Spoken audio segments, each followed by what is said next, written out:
Who would be a Wolves fan, eh? On goes ball. Speedball might yet win it here for Wolves. Flash in the shot. What a goal! Here's the place for you in all its magnificence.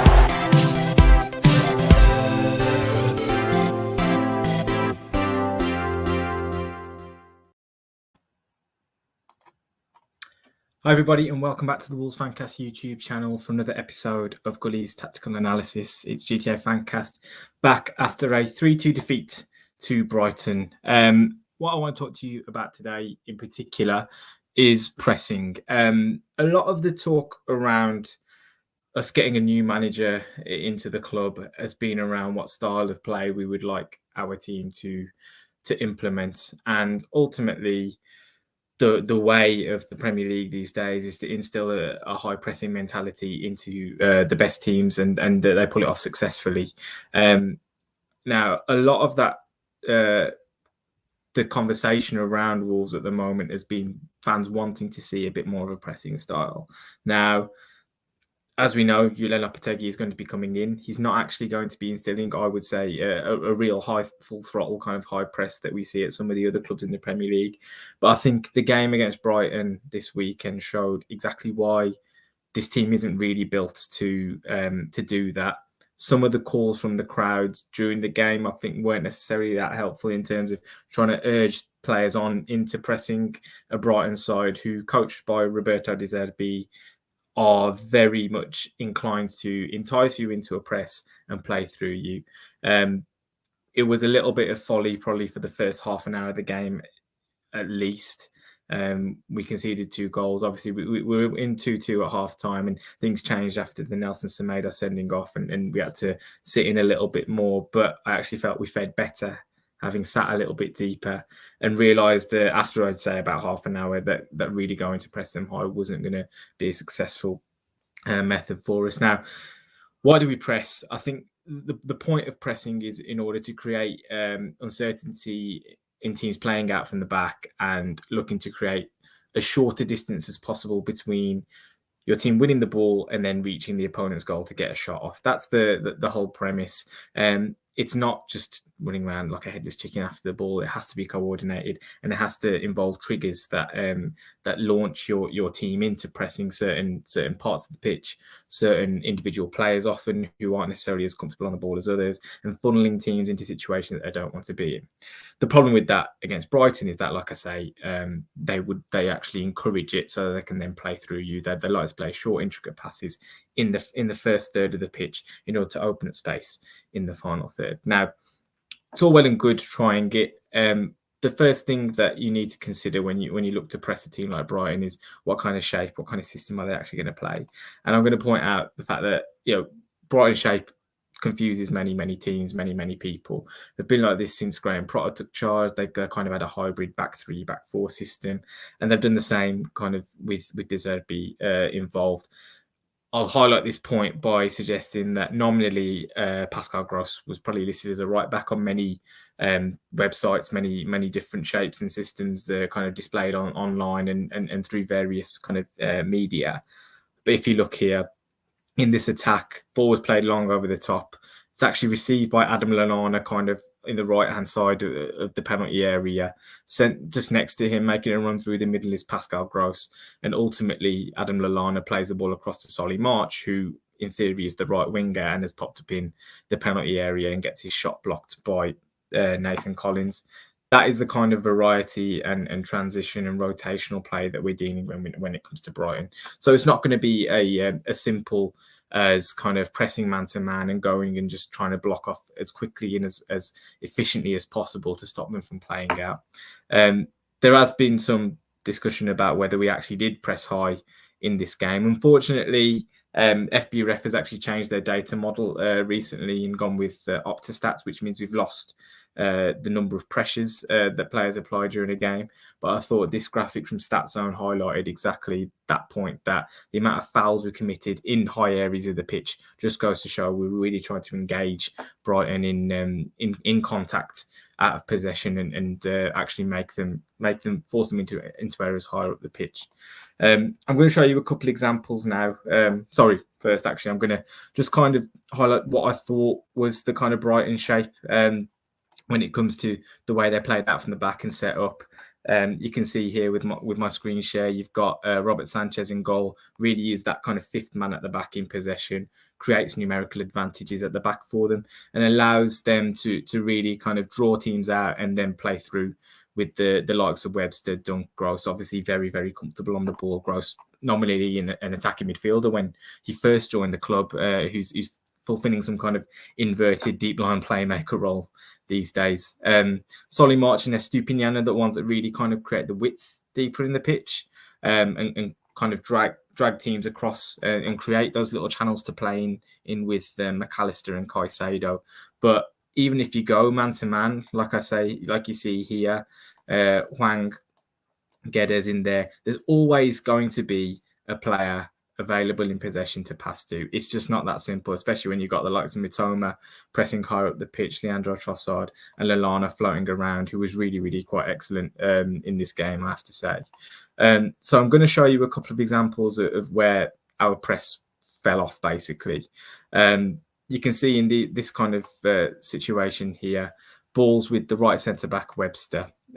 We've committed a few men to the press in the second image, you can see in particular, and it gets played into the central midfield. Now, intuition would probably suggest here that the ball is due to go to the left centre half in Lewis Dunk, and you can see at the top of the screen that Gonzalo Guedes is actually looking to make a press before the central midfielder has already received the ball, which is fair enough to an extent, but this is Brighton we're talking about, and we know that they're prepared for these kind of situations. And just out of shot in the second image, you can see Pervis Estupiñán kind of sat just wider of Guedes. And in the next image, you can see a little ball around the corner. Estupiñán receives it, having Guedes committed to the press a little bit early. Not necessarily the worst decision for him to make, but like I say, that high press has fallen over, and Brighton are ahead of our midfield and on the attack. Second situation here, we've actually got them working the ball from right centre half across to the goalkeeper and then to the left centre back. Ball goes into the central midfield again, gets bounced back out to the right centre half in Webster, and he's got Pascal Gross here, kind of just featuring again in that kind of inverted fullback position. We've got four men pressed towards the ball, and again, Brighton play out and they're ready to attack our next line of defence. Situation number 3 here, again, this was probably one of the better ones that I saw from the game and recall in particular. Again, defence going from right to left across the goalkeeper to the left centre half, and you can see we've really committed to the press in that second image. 5 players on 5 essentially in that situation, if you include the goalkeeper. But like I say, Estupiñán is actually featured a little bit more inside to create a passing angle for the left centre half. And again, that press is bypassed really quite easily. So whilst there is merit in the whole idea of getting a team pressing higher up the pitch, especially at home, to get the crowd back on side and a bit of a feel-good factor. And, you know, I was hearing cries of, you know, press from the sidelines, from the crowd, the fans in particular. It's almost becoming the, you know, get it forward of the modern era of fandom. I appreciate people want to see their team pressing and really try and stamp their authority on the opposition, especially at home. But ultimately, you've got to do it in a coordinated and well-coached manner. This doesn't feel like it. You know, Steve Davis and James Collins haven't really had the time to embed that kind of coordination into the team. And so we are kind of just chasing shadows a little bit. And while there were certain situations where, you know, we managed to probably nick the ball a little bit, to then go out and actually coordinate and attack off the back of it as well is another piece of coaching that we need to develop. What I found later on in the half in particular, though, was that we realised the press was going to be bypassed too easily if we did go and jump onto Brighton onto their back line. And we actually sat off a little bit in more of what I call a deep mid-block. And you can see, again, another situation here where Brighton have played out from the back. They played into midfield. The ball's gone back out to the right centre half. And we've actually sat a little bit deeper. You're talking probably 10 yards deeper and encouraged a pass into midfield. You can actually see in the third image here, the ball's gone into Leandro Trossard. Nathan Collins has come really, really tight with him and encouraged him to play that ball a hell of a lot quicker than he'd like, probably. Ultimately, that ball just goes straight out of play, though. And I think these are the scenarios where, because of the players that we've got, we haven't got players who can cover the larger distances that would be needed in order to win the ball back in the first third of the pitch. You know, Brighton would make the pitch nice and big, wide players stretching the pitch and create plenty of passing angles, because, you know, we're not going to, you know, have the only player I would suggest who is really capable of covering those distances efficiently enough is someone like Boubacar Traore, possibly Hwang as well, who has got a real nice kind of turn of speed to go and press somebody. But the likes of Moutinho and Neves can't back that up because they're not mobile enough. What they are, though, is good at reading the game. And this second situation here as well is something where Moutinho in particular was really, really good. You can see from image one, again, ball with the centre half, gets played into midfield. And I think it was a pass tried to be played around the corner, but you can see two players converge immediately straight onto that midfielder. Moutinho, one of them, and he picks up the loose ball, and we're actually back on the attack. So really, you're looking for a team like us who haven't got that extra bit of mobility in midfield to cover those larger areas of the pitch, to try and condense it a little bit and encourage the ball to come in, you know, without having to step onto the Brighton back line, because, like I say, this is a team that wants that to happen. You're playing into their plan a little bit, and it's a little bit naive for me to actually go out and try and do that.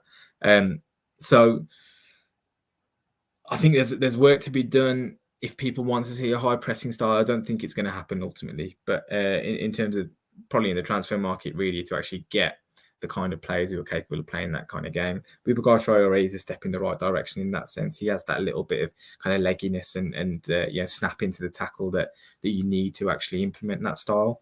But I really don't think we're going to be seeing a really high pressing, full throttle Wolves team for a long time yet. So look forward to Leeds game tomorrow, final game before the World Cup against Arsenal, and then it really does kind of get into Julian Lopetegui building his style and having that time with the players that don't go to the World Cup to embed hopefully a much more well-coached and well-coordinated team. And we'll begin to see whether there is a full press, whether there is the kind of more of a mid-block style, and probably what I expect to see a bit more of a possession-based game to kind of stop teams from transitioning on us and be a bit more slow and steady in possession, but dominate the ball much better. Don't forget to like and subscribe to the channel, and I'll be back with another GTA Fancast very, very soon. But thanks very much, guys, and speak to you soon.